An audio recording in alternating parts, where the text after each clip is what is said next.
All right. तो जय जिनेन्द्र, एक बार फिर आप सभी से। और आज हमारी थर्सडे की क्लास और हमारी चर्चा का विषय है आज एकत्व भावना। तो हमने पीछे कुछ थर्सडेज में अनित्य भावना, अशरण भावना, संसार भावना पर चर्चा की और आज 12 भावनाओं में से चौथी भावना एकत्व भावना।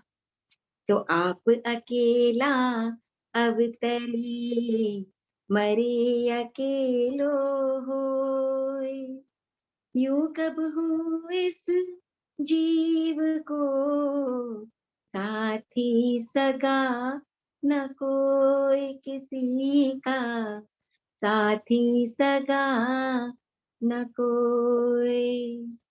तो संयोग अनित्य, अशरण और आसार असारभूत होने पर भी उनका अस्तित्व तो होता ही है। अस्तित्व तो है मगर हमारा साथी नहीं है। संयोग के साथ सहयोग होने पर साथी होता है, लेकिन इस संसार में इस जीव के साथ संयोग तो बहुत सारे होते हैं, बहुत मिलते हैं, लेकिन साथी कोई भी नहीं होता है। ये जीव अकेले ही संसार में जन्म लेता है और फिर अकेले ही संयोगों में भ्रमण करते हुए अकेले ही मरण को प्राप्त भी करता है। इस प्रकार संसार में मेरा कोई भी साथी नहीं है, मैं अकेला हूँ, मैं और मेरा एकत्व। इस प्रकार का चिंतन एकत्व भावना में किया जाता है। देखिए, वास्तव में होता क्या है कि लोग खुश होते हैं कि मेरा इतना बड़ा परिवार है, इतना बड़ा फ्रेंड सर्कल है, इतने लोग हैं जो मुझे पसंद करते हैं, मेरी कद्र करते हैं, मेरी केयर करते हैं, मेरे एक इशारे पर कुछ भी करने को तैयार रहते हैं, मेरे साथ खड़े रहते हैं। मगर वास्तव में ये सब एक छलावा है, एक बहुत बड़ा छलावा। एक राजा था, बड़ा वैभवशाली राजा। उसकी 4 रानियां थी। तो जो उसकी चौथी बीवी थी, उसे वो बड़ा प्रेम करता था। बड़ी खूबसूरत थी, उसका बड़ा ध्यान रखता था। सुंदर सुंदर कपड़े, गहने, डायमंड्स, ज्वेलरी इत्यादि तरह तरह के ऐशो आराम उसके लिए खरीद करके और लाता था, देता था, उसे पेश करता था। उसकी जो तीसरी बीवी थी, उससे भी वो प्रेम करता था। इनफैक्ट जो तीसरी बीवी थी, उसको उसका बड़ा शो ऑफ किया करता था, चारों तरफ दिखावा किया करता था। आसपास के राज्यों में इत्यादि में बड़ा गर्व था उसे अपनी तीसरी बीवी पर। जो उसकी दूसरी बीवी थी, उससे भी प्रेम करता था राजा। क्यों? क्योंकि वो जो बीवी थी, वो समय पर, जरूरत पड़ने पर हमेशा राजा के साथ खड़ी रहती थी।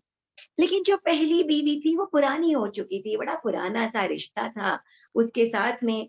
तो कोई बहुत ज्यादा उसे अहमियत राजा नहीं देता था, उसे नेग्लेक्ट ही किया करता, उसे बहुत अधिक प्रेम, बहुत अधिक प्यार भी राजा नहीं करता था। तो एक बार ऐसा हुआ कि मृत्यु का समय नजदीक आ गया, राजा का बीमार हो गया, मरने वाला था। तो जब मरने का समय नजदीक आया, तो राजा ने सोचा कि अब तो मृत्यु का समय नजदीक आ गया है और उस दुनिया में अकेले जीवन कैसे व्यतीत करूंगा। बड़ा डर लगा उसे। तो उसने सोचा कि मुझे अपनी रानियों को पूछना चाहिए कि क्या वो उस सफर में भी मेरे साथ चलने को तैयार है।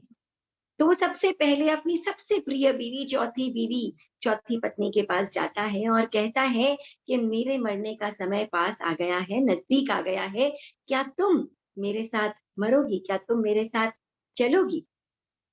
तो पत्नी ने बिल्कुल सपाट जवाब दिया कि नहीं, और वहां से चली गई। राजा बड़ा आश्चर्यचकित हो गया, हतप्रभ हो गया कि ऐसे कैसे इसने बिल्कुल दो टूक जवाब मुझे दे दिया। तो वो तीसरी पत्नी के पास जाता है और जिस जिस जिस पर उसे बड़ा गर्व होता है, उसकी बड़ी उसका बड़ा दिखावा किया करता तीसरी पत्नी का, और उसे कहता है कि क्या तुम मेरे साथ चलोगी? तो तीसरी पत्नी ने कहा कि नहीं, मैं ऐसा नहीं कर सकती, क्योंकि मुझे अपनी जिंदगी से बहुत प्यार है, बहुत प्रेम है। मैं तुम्हारे साथ नहीं चल सकती, आपके साथ नहीं चल सकती, बल्कि आपकी मृत्यु के बाद मैं फिर से विवाह कर लूँगी, दूसरा विवाह कर लूँगी, किसी और की हो जाऊँगी। तो राजा देखता ही रह जाता है। वो दूसरी बीवी के पास जाता है और दूसरी बीवी से कहता है कि तुम तो हमेशा मेरे साथ खड़ी रही हो, हमेशा समय आने पर, वक़्त पड़ने पर तुमने मेरा साथ दिया है।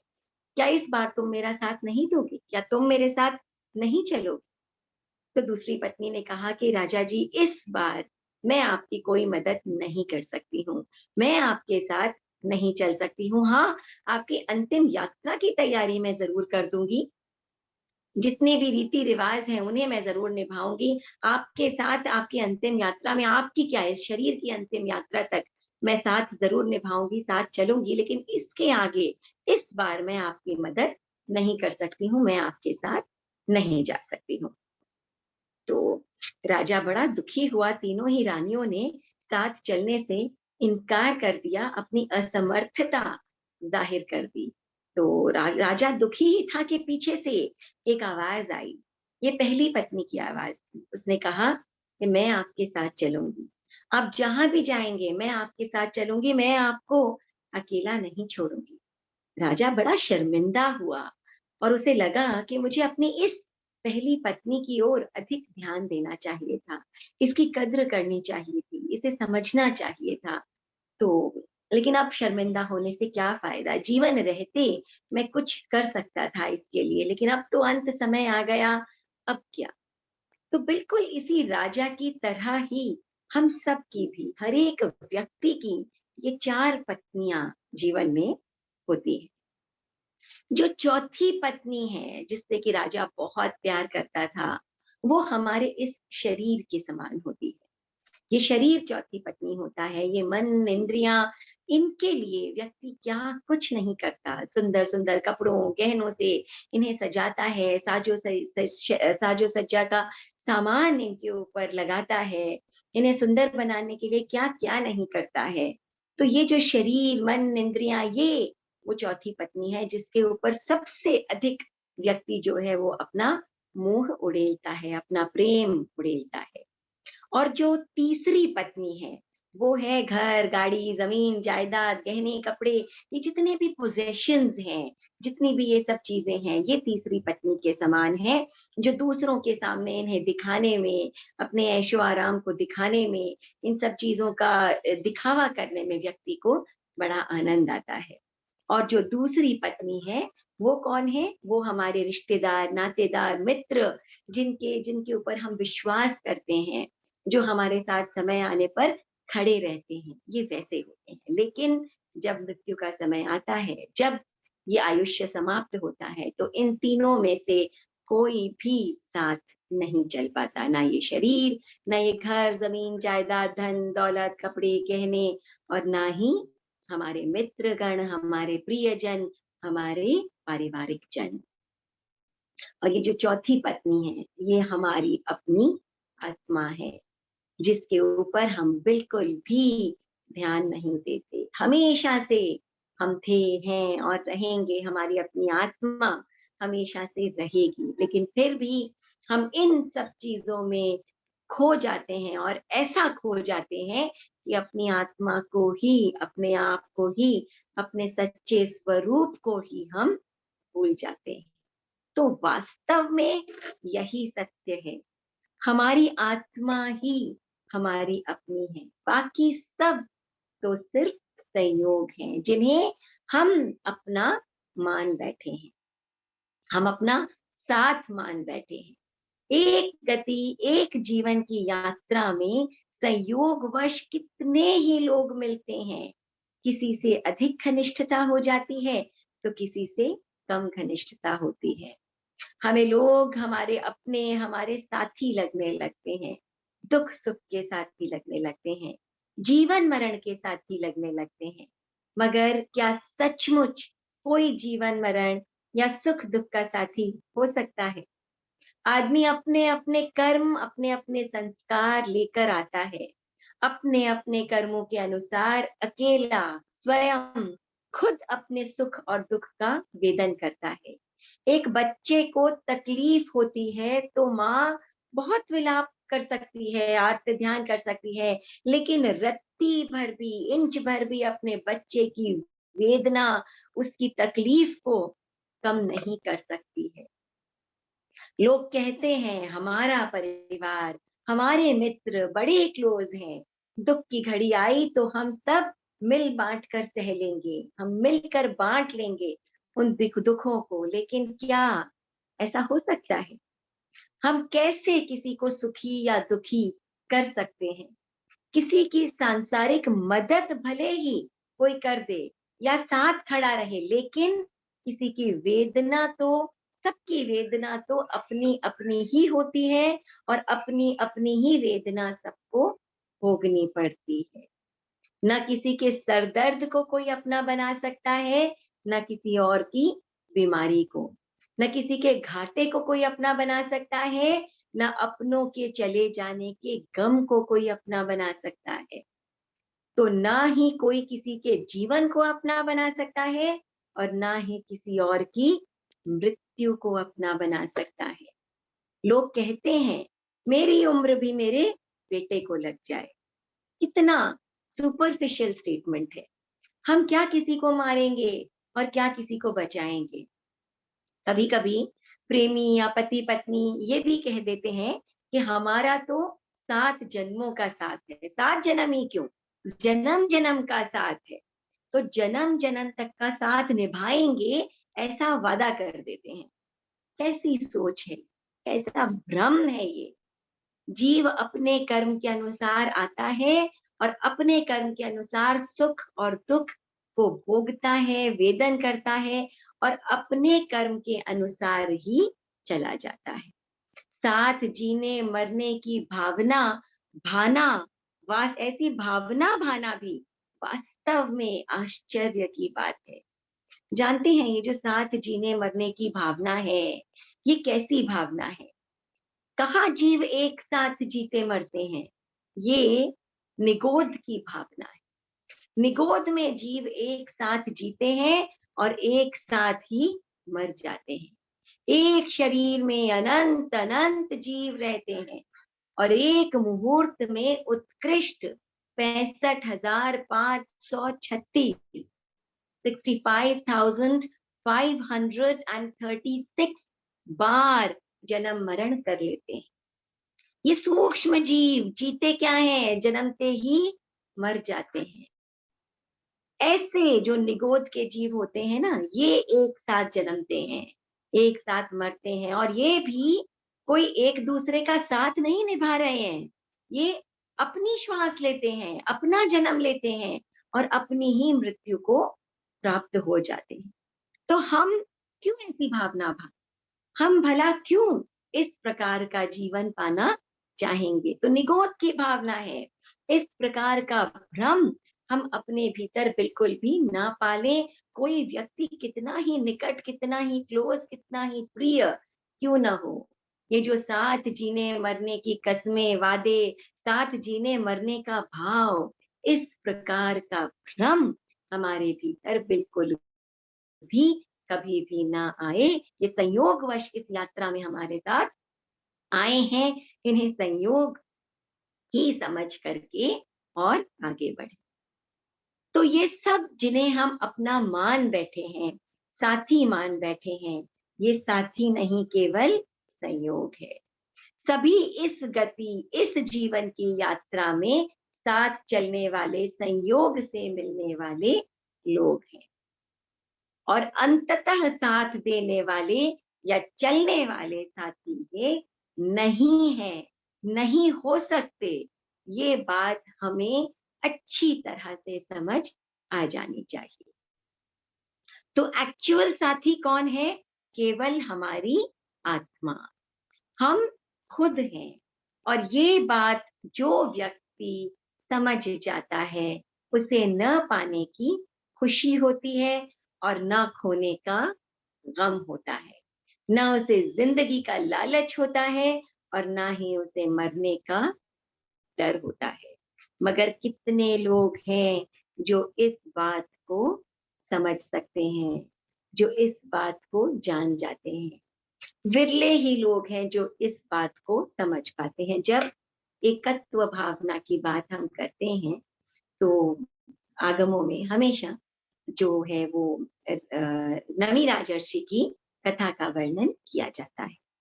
तो नमी राजर्षि जो थे, राजा नमी, बड़े ही वैभवशाली राजा थे। अनेकों अनेकों उनकी रानियां थी और बड़ा ही सुंदर अपना राज्य चला रहे थे। और एक बार ऐसा समय आया कि बीमार पड़ गए, बहुत बीमार पड़ गए, दाह ज्वर हो गया उन्हें। शरीर पूरा जलने लगा, जलन होने लगा, इतना जलने लगा कि असहनीय वो पीड़ा हो गई। अब कई कई रानियां, 1008 रानियों का वर्णन आता है। तो इतना वैभव, इतनी शोहरत, इतना सब कुछ था। तो अनेकों अनेकों प्रकार के वैद्य आए। तो पता चला एक विशिष्ट प्रकार का चंदन है, उस चंदन को घिस करके अगर लेप किया जाए राजा के शरीर पर तो ये जो दाह ज्वर है ये शांत हो सकता था। तो रानियां भी बड़ी सुकुमार रानियां और राजा को बहुत ही प्रेम करने वाली रानियां, उन्होंने कहा कि ये चंदन कोई और नहीं, हम स्वयं घिसेंगे। तो जो दवा के लिए चंदन है वो आया और 1008 रानियों ने उस चंदन को घिसना शुरू किया। अब जब चंदन को घिसना शुरू किया तो रानियों के हाथ में चूड़ियां थी। तो ये चूड़ियां जो थी वो बजने लगी आपस में टकरा करके। और चूड़ियां जब बजने लगी तो राजा तो वैसे ही बीमार था, तबीयत उसकी खराब थी, नासाज थी। तो राजा के जो है वो सर में दर्द होने लगा और वो और अधिक बीमार फील करने लगा राजा। तो राजा ने कहा कि ये कैसी आवाज है, मैं बहुत अधिक उद्वेलित हो रहा हूँ, बहुत अधिक परेशान हो रहा हूँ। तब रानियों को जाकर ये बात बताई गई, कहा गया।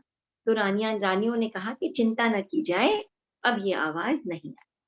और रानियों ने क्या किया, अपनी सारी चूड़ियां जो है वो खोल कर रख दी, केवल एक एक चूड़ी ही हाथ में रखी, अपने सुहाग चिन्ह के रूप में एक एक चूड़ी हाथ में रखी और चंदन घिसने लगी। अब क्या हुआ, एक ही चूड़ी थी तो जो आवाज थी खनकने की, चूड़ियों के खनकने की, वो बंद हो गई। आवाज बंद हो गई तो राजा को बड़ी ही शांति का एहसास हुआ। राजा ने पूछा, क्या क्या चंदन घिसना बंद कर दिया रानियों ने? तो मंत्री महोदय ने बताया कि नहीं, जो है उन्होंने चंदन घिसना बंद नहीं किया, परंतु उन्होंने केवल एक एक ही चूड़ी अपने हाथों में रखी है, अपनी कलाइयों में रखी है, और बाकी सारी चूड़ियां जो है वो निकाल करके और रख दी, जिसके कारण वो जो खनकने की आवाज है वो बंद हो गई और आपको शांति का एहसास हो रहा। राजा का मन अंदर की ओर मुड़ा और राजा सोचने लगा, चिंतन करने लगा। और ऐसा चिंतन करते करते करते करते राजा को जाति स्मरण ज्ञान हो गया और उसने ये समझा कि जहां पर अनेकता है वहां पर अशांति है, और जहां एकता है वहां पर शांति है। जहां अनेक है वहां अशांति है, जहां अनेकत्व की भावना है वहां अशांति है, और जहां एक है, जहां एकत्व की भावना है वहां पर शांति है। राजा का मन, राजा की आत्मा संसार से विमुख हो गई और एकत्व की भावना नमी राजर्षि ने भाई और उन्होंने दीक्षा ग्रहण की। शरीर का दाह ज्वर भी शांत हो गया और उन्होंने भगवान की शरण ली और सुख शांति की अनुभूति जो है वो नमी राजर्षि को हुई। तो ये एकत्व की भावना थी जो नमी राजर्षि ने भाई। तो ये बाहरी संबंध, ये रिश्ते नाते सिर्फ और सिर्फ संयोग है और इन्हें अपना मान बैठते हैं हम, साथी मान बैठते हैं हम, और इसी कारण उत्पन्न होती है कितनी कितनी आकांक्षाएं, कितनी कितनी एक्सपेक्टेशंस, राग द्वेष के संस्कार, घृणा नफरत ईर्ष्या और प्रेम के संस्कार, और उसके साथ ही खो देने का डर। मगर सत्य क्या है? सत्य यही है कि ये सिर्फ संयोग है, संयोग है मैं अकेला हूँ, कोई मेरा शत्रु नहीं और कोई मेरा मित्र नहीं। कोई मेरा शत्रु या मित्र भला कैसे हो सकता है? पुरुषा तुम्मेव तुमंग मित्रम किंग बहिया मित्रमिच्छसि। मैं स्वयं ही अपना मित्र हूँ, मेरी आत्मा ही सुख दुख की कर्ता विकर्ता है। इसकी शुभ प्रवृत्ति मित्र और अशुभ प्रवृत्ति शत्रु बन जाती है। मुझे अपना ही स्वयं का ही निग्रह करना होगा, ऐसे ही दुख मुक्त हो सकता हूं मैं। तो मैं अकेला हूं, यानी एकत्व भावना। मगर इस भावना को लेकर कोई कंफ्यूजन ना हो जाए। एकत्व भावना, मैं अकेला हूं, हमें हर चीज को स्थूल रूप में नहीं, सूक्ष्म रूप में समझने की कोशिश करनी चाहिए। एकता की भावना वो भावना है जिसमें साथ में समता की भावना जुड़ी हुई है। समता की भावना निहित है, ना कोई इंफीरियोरिटी कॉम्प्लेक्स, हीन भावना, और ना ही कोई सुपीरियोरिटी कॉम्प्लेक्स। कोई सुपीरियोरिटी कॉम्प्लेक्स यानी कोई उच्च भावना भी हमारे अंदर नहीं होनी चाहिए। ठीक है? तो अरे रे रे, मैं तो अकेला हूँ, इस संसार में मेरा कोई नहीं है, कोई अपना नहीं, कितना स्वार्थी है ये संसार। इस प्रकार का भाव जिससे कि डिप्रेशन आए, ऐसे डिप्रेसिव भाव, हीनता का भाव, इंफीरियोरिटी कॉम्प्लेक्स अगर एक व्यक्ति में आता है, आते हैं, ऐसे विचार आते हैं कि मैं तो बिल्कुल अकेला ही हूँ, मेरा तो कोई नहीं है, ये एकत्व भावना नहीं है। या फिर मैं तो अकेला हूं, मुझे किसी की जरूरत ही नहीं है। इस प्रकार का जो घमंड का भाव है, अभिमान की भावना है, जो ये सुपीरियोरिटी कॉम्प्लेक्स है, वो भी एकत्व की भावना नहीं है। तो एकत्व की भावना यानी अपने आप के, अपने वर्चस्व, अपने आप को पहचानना, अपने वर्चस्व को पहचानना, अपने व्यक्तित्व को, अपनी इंडिविजुअलिटी को पहचानना, जानना और समझना। ये एकत्व की भावना है। ये जानना कि ये संयोगवश प्राप्त चीजें और लोग मेरे सांसारिक या आध्यात्मिक सहयोगी तो बन सकते हैं, लेकिन मुझे खुद ही, स्वयं ही पुरुषार्थ करके अपने भीतर परिवर्तन लाकर अपने आप को बदलना होगा। अपने भीतर झांक कर खुद को, स्वयं को टटोलना होगा कि कहीं इन संयोगों को देखकर मुझ में तुलनात्मक या कंपैरिजन के भाव तो नहीं आते हैं। किसी की बढ़ती को देख करके, किसी की ऊंचाई को देख करके, किसी के पास कुछ अधिक है, ये देख करके कहीं ऐसे भाव तो नहीं आते मुझ में कि काश मेरे पास भी ऐसा कुछ होता, या ईर्ष्या के भाव तो कहीं मेरे भीतर नहीं आते, या किसी की कमी को देख करके, कोई मुझसे कम है उसे देख करके ये भाव तो नहीं आते कि ये मेरे सामने कुछ भी नहीं। इन दोनों प्रकार के भाव यदि आप में आते हैं, तो एकत्व की भावना से आप दूर हैं, काफी दूर हैं। तो एक इस प्रकार का भाव, समता का भाव जब एकत्व के साथ जुड़ता है, एकता के भाव के साथ जुड़ता है, तब वास्तव में एकत्व की भावना किसी व्यक्ति में आ सकती है। तो एक बड़ा ही धनवान व्यक्ति था, धनी व्यक्ति था, प्रसिद्ध व्यक्ति था। एक बाबा जी के पास गया और बाबा जी के पास जाकर और उसने कहा कि बाबा जी मुझे तो एकत्व की साधना करनी है, एकत्व की साधना करनी है। तो बाबा जी ने कहा कि एकत्व की साधना तुम्हें करनी है, अकेलेपन की साधना करने के लिए तुम आए हो, तो इतनी भीड़ लेकर क्यों आए हो तुम अपने साथ में? ये भीड़ क्यों लेकर आ गए? राजा को बड़ा आश्चर्य हुआ। राजा ने सोचा, या जो वो धनी व्यक्ति था, उसने सोचा कि मैं कहाँ किसी के साथ आया हूँ, मैं तो अकेले ही आया हूँ यहाँ पर, कोई मेरे साथ नहीं आया है। तब उसने सोचा कि नहीं, मैं तो रिश्ते नातेदारों की न जाने कितनी बड़ी भीड़ अपने साथ यहाँ पर लेकर आया हूँ कि मैं इतना बड़ा धनवान व्यक्ति, मेरा इतना बड़ा स्टाफ, मेरी इतनी-इतनी कंपनियाँ, मेरा ये, मेरा वो, मेरा धन, मेरी दौलत, है ना? और मेरा इतना बड़ा वर्चस्व, इन सारे चीज़ों की, इन सब की भीड़ मैं जो है वो अपने धन की, अपने प्रसिद्धि की, अपने अहंकार का बोझा जो है वो मैं अपने साथ लेकर आया। तो उसे मैं छोड़ूँगा, तभी मैं एकत्व की साधना कर पाऊँ। तो उस धनी व्यक्ति ने बाबा जी से कहा कि बाबा जी मैं समझ गया आप क्या कह रहे हैं, मैं उन सारी चीज़ों को छोड़ देता हूँ। तो मैंने कहा ठीक है, तब तुम तैयार हो एकत्व की साधना करने के लिए? तो राजा ने कहा कि चलो अब जब तुम अकेले हो, तो शुरू करो साधना। वहाँ से झाड़ू उठाओ और आश्रम में झाड़ू लगाना प्रारंभ कर दो। राजा के ऊपर तो मानो घड़ों पानी गिर गया कि मैं राजा या धनी व्यक्ति जो भी है कि मैं तो इतना बड़ा धनवान व्यक्ति, मेरे आगे-पीछे नौकरों की लाइन लगती है, जी हुज़ूरी करते लोग थकते नहीं हैं और मैं आश्रम में झाड़ू लगाऊँगा, मैं आश्रम में झाड़ू लगाऊँगा। तो लेकिन फिर भी अब इतने बड़े गुरु कह रहे हैं, इतने बड़े बाबा जी कह रहे हैं, तो क्या करें? तो राजा जो है वो झाड़ू लगाने लगता है। पहले दिन बड़ा मन मसोस कर और झाड़ू लगाता है। अगले दिन, दूसरे दिन, तीसरे दिन, चौथे दिन, 5वें दिन धीरे-धीरे, धीरे-धीरे जो है वो क्या होता है कि उसके अंदर से वो जो एक घमंड का भाव होता है, ये मेरे आगे-पीछे, वो मेरे आगे-पीछे, वो निकल जाता है और राजा में विनम्रता आने लगती है। अब शायद राजा जो है वो क्या होता है कि एकत्व की साधना के लिए तैयार हो जाता है।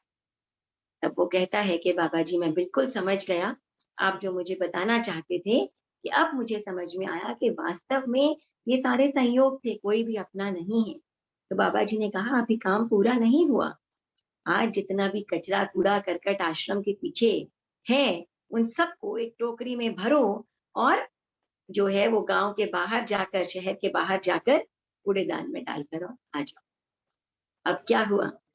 केवल आश्रम में जो है वो धनवान व्यक्ति झाड़ू लगा रहा है, ये कोई बहुत बड़ी बात नहीं है।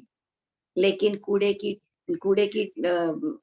के ढेर तक जा करके और टोकरी में सारे कूड़े को उठा करके पूरे गाँव से भ्रमण करते हुए जाना, ये तो राजा के लिए बड़ी शर्मिंदा होने की बात हो गई, बड़ी शर्मिंदगी की बात हो गई कि ऐसे मैं कैसा करूँगा? यहाँ तो आश्रम के भीतर ही था, लेकिन बाहर न जाने कितने ही लोग मुझे देखेंगे कि ये वो महान राजा जिसके पैरों पर हम लोटा करते थे, आगे-पीछे सलाम किए घुमा करते थे, जी हज़ूरी किया करते थे। वही राजा आज कूड़े की टोकरी सर पर उठा करके और चला जा रहा है। तो राजा को समझ में नहीं आया कि मैं क्या करूँ? तो आखिर क्या कर सकता था? बाबा जी का हुक्म था और एकत्व की साधना तो करनी थी। तो उसने वो कूड़े की टोकरी उठाई और बड़ा ही सकुचाता हुआ, शर्माता हुआ, नज़रें चुराता हुआ गाँव के बाहर गया और उसने कूड़ा फेंका। लेकिन बाबा जी कहाँ प्रसन्न होने वाले थे। उन्होंने कहा ये तो एक ही दिन है, अब ये तुम्हारे रोज़ का काम। 1 दिन, 2 दिन, 3 दिन, 4 दिन, धीरे-धीरे राजा के अंदर से वो शर्मिंदगी, वो एम्बैरेसमेंट वो खत्म हो गई, समाप्त हो गई। और अब वो समय था जब ना लोगों के सामने और ना आश्रम के भीतर कहीं पर भी राजा को संयोगों से कोई भी डर नहीं था, कोई भी शर्मिंदगी नहीं थी, कोई भी एम्बैरेसमेंट नहीं था। अब राजा एकत्व की साधना के लिए तैयार हो गया। तो हम बातें बड़ी-बड़ी कर सकते हैं, बड़े-बड़े ज्ञान उपलब्ध कर सकते हैं, बड़ी-बड़ी पोथियाँ, किताबें पढ़ सकते हैं, लेकिन वास्तव में जब व्यक्ति के साथ किसी ने छोटी-सी ही बात क्यों ना कह दी, तो क्या होता है व्यक्ति अंदर से झल्ला जाता है। दूसरे वाले, सामने वाले व्यक्ति के प्रति रोष का भाव आ जाता है। अब तो मुझे इस व्यक्ति से आगे से कभी बात ही नहीं करनी। एक विवाह में भी आप गए, सामने से एक व्यक्ति का आपने अभिवादन किया, सामने वाला व्यक्ति आपको जवाब दिए बिना आगे बढ़ गया। आपको महत्व नहीं दिया, तो आपको लगा आगे से तो इस व्यक्ति के किसी कार्यक्रम में मुझे आना ही नहीं है। इस व्यक्ति के साथ कोई संबंध मुझे रखना ही नहीं। ऐसे में कहाँ एकत्व की भावना आ सकती है? और ये केवल उस धनी व्यक्ति की बात नहीं है, बड़े-बड़े साधु, महात्मा, गुरु, आचार्य भी ऐसी स्थिति में होते हैं जो समझते हैं हमने बड़ी-बड़ी पोथियाँ पढ़ ली हैं, बड़ी-बड़ी किताबें पढ़ ली हैं, लेकिन जब समय आता है, बड़े-बड़े आसन पर, बड़े-बड़े स्टेजों पर बैठे हुए रहते हैं, अगर किसी दिन उन्हें भीड़ में सामने नीचे बिठा दिया जाए, जहाँ इतना लोग बड़े-बड़े लोग उनके सामने सर ना झुकाते, ऐसे समय में भी अगर उनके अंदर समता का भाव रहता है, समत्व की भावना रहती है, वो अपमानित महसूस नहीं करते हैं, तो हम समझ सकते हैं कि वो संयोग को केवल संयोग समझते हैं, साथ नहीं समझते हैं और उनके द्वारा किए गए सम्मान और अपमान से सम्मानित और अपमानित महसूस नहीं करते। ऐसे व्यक्ति एकत्व की साधना के लिए तैयार होते हैं। वरना अपनी धन दौलत ऐशो आराम जब साथ होती है और अनेकों लोग सलाम करते हैं, आपसे अनेकों के काम निकलते हैं, इसीलिए अनेकों लोग आपके लिए अनेकों काम करते हैं। उसमें यदि आपको सुख की अनुभूति होती है, तो आपका नाम बड़ा है, आपका यश बड़ा है, इसीलिए लोग आपके सामने झुकते हैं। आपका ज्ञान बड़ा है, इसीलिए लोग आपके सामने झुकते हैं। इसमें अगर आपको सुख का एहसास होता है और ऐसा नहीं होने पर शायद दुःख का एहसास हो जाए, तो हम एकत्व की भावना के लिए या एकत्व की साधना के लिए तैयार शायद नहीं। तो हमें भी ये रिश्ते, नाते, इनकी भीड़, ये धन, ये प्रसिद्धि, इसका अहंकार, इस मैं का बोझा छोड़ करके और फिर आगे बढ़ना होगा इस एकत्व की साधना के लिए। इसे उतार कर ही एकत्व की साधना की जा सकती है। तो एकत्व भावना यानी हम आए हैं इस संसार में, इस गति में, इस भव में अकेले। अकेले ही हमें अपने सुख-दुःख का वेदन करना है और अकेले ही इस संसार से चले जाना है। और बाकी सब तो मार्ग में मिलने वाले संयोग हैं। उन्हें सिर्फ और सिर्फ हम संयोग ही समझे। समझें ये शरीर, कपड़े, गहने, धन, दौलत, रिश्ते, नाते जिनके ऊपर हम मैक्सिमम अधिकतम अपना समय, अपने विचार, अपना सब कुछ व्यतीत कर देते हैं। ठीक है, ये सब भी संसार में हैं, हम गृहस्थ हैं, हमारा इन सब से रिश्ता है, इन सब से हम कनेक्टेड हैं। मगर जिस प्रकार जो धाय माता होती है ना, जब पुराने समय में राजा होते थे या रानियाँ होती थीं, तो उनके जो बालक होते थे, उनका ध्यान जो उनकी धाय माता रखा करती थी, वो क्या करती थी, बिल्कुल माता के समान उन्हें प्रेम करती थी, अपना दूध भी पिलाती थी, उन्हें बड़ा करती थी, बिल्कुल माता ही थी, लेकिन फिर भी भीतर ही भीतर जानती थी कि ये बालक मेरा नहीं है, ये बालक तो राजा का है, ये राजपुत्र है, ये रानी का पुत्र है। मुझे तो केवल इस संयोग से जो ये साथ मिला है, इसे निभाना है, निष्ठा के साथ निभाना है और ये समझते हुए कि ये मेरा पुत्र नहीं है, वो अपने कर्तव्य का निर्वाह करती। तो हमें भी इसी प्रकार अपने कर्तव्य का निर्वाह संसार में रहते हुए करना है। सांसारिक कर्तव्यों को भी माता-पिता के प्रति, अपने घर परिवार के प्रति, बच्चों के प्रति, सभी के प्रति ये कर्तव्य निभाना है, लेकिन कैसे निभाना है जब तक हम गृहस्थ हैं, ये समझते हुए, जानते हुए कि ये सिर्फ सांसारिक संयोग है। ना हमारे साथ थे, ना हैं और ना रहेंगे। हमें उस आत्मा पर कॉन्सेंट्रेट करने की कोशिश करनी चाहिए। उस आत्मा को हम ना भूलें जो हमेशा से थी, है और जिसका वर्चस्व हमेशा से बना रहेगा। इन शरीर, कपड़े, गहने, धन, दौलत, रिश्ते, नातों के पीछे जो शाश्वत है, उसको हम ना भूल जाएँ। ये जो अशाश्वत हैं, उनके पीछे हम उसे नेग्लेक्ट ना कर दें जो कि शाश्वत है। हम अपने ही आप से, अपनी ही आत्मा से दूर ना हो जाए। क्यों? क्योंकि इन सब में से जो शरीर, कपड़े, गहने, धन, दौलत इनमें से एक लेश मात्र भी, इंच मात्र भी, रत्ती भर भी हम अपने साथ नहीं ले जा पाएंगे। इन गहनों रुपयों की करेंसी आगे के भाव में नहीं चलने वाली। तो एकत्व की भावना को समझना है हमें और आत्मरमण अपने भीतर की ओर जाने का प्रयास हमें करना होगा।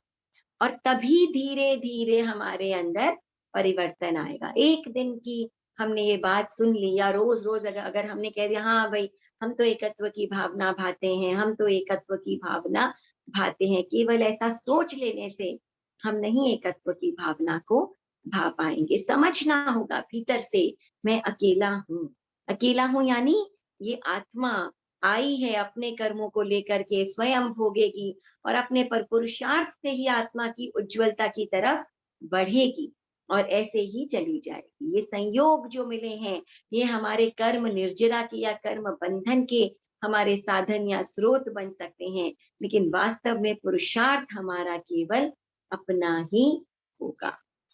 और ये एक दिन में डेफिनेटली नहीं आएगा, ये एक प्रैक्टिस है। धीरे धीरे जिस प्रकार वो राजा प्रैक्टिस करते करते एक दिन वो धनवान व्यक्ति जो है वो एकत्व की साधना के लिए तैयार हो गया, रेडी हो गया। बिल्कुल वैसे ही हमें भी धीरे धीरे रोजमर्रा के जीवन में रोज देखिए कौन लोग हैं जो आपके चारों तरफ रहते हैं, आपके सर्वेंट्स हैं, आपके फैमिली मेंबर्स हैं, फ्रेंड्स हैं। किसी के कुछ भी कहने के पर क्या आप छोटी-छोटी बात पर उत्तेजित हो जाते हैं, छोटी-छोटी बात पर दुखी हो जाते हैं, छोटी-छोटी बात पर खुश हो जाते हैं। इतना प्रगाढ़ प्रेम, किसी से प्रगाढ़ द्वेष, दूसरों की बातें बनाने में क्या हमें आनंद आता है? क्या है हमारा वास्तविक जो हमारा नेचर है, हमारा स्वभाव है, हमारा वर्चस्व क्या है? उसे पहचानने की कोशिश करें।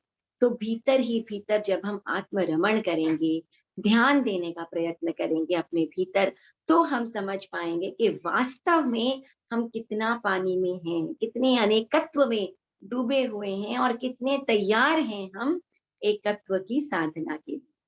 तो साधना तो बाद में होगी, पहले हम अपने आप को तैयार कर लें इस एकत्व की साधना के लिए। और ये कैसे होगा? रोजमर्रा के जीवन में, नैतिकता में हमें एकत्व को समझना होगा, लाना होगा।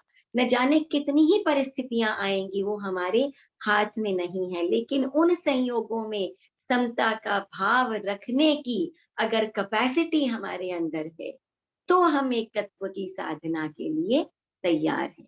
वरना आप कितना भी ध्यान कर लीजिए, मेडिटेशन कर लीजिए, कितनी भी सामायिक कर लीजिए, कितनी भी किताबों को पढ़ लीजिए, अगर वक़्त आने पर परिस्थितियों में समता भाव रखना हमें नहीं आया, तो ये सब हमारे लिए बेमानी हो जाते। और हम डेफ़िनेटली एकत्व की साधना के लिए तैयार नहीं हैं, क्योंकि हमने एकत्व के भाव को समझा ही नहीं। तो ये है एकत्व की साधना, एकत्व का भाव कि मैं इस संसार में अकेला आया था और मेरी आत्मा ही यानी मेरी आत्मा ही मेरी अपनी है, मैं स्वयं ही आत्मा हूँ।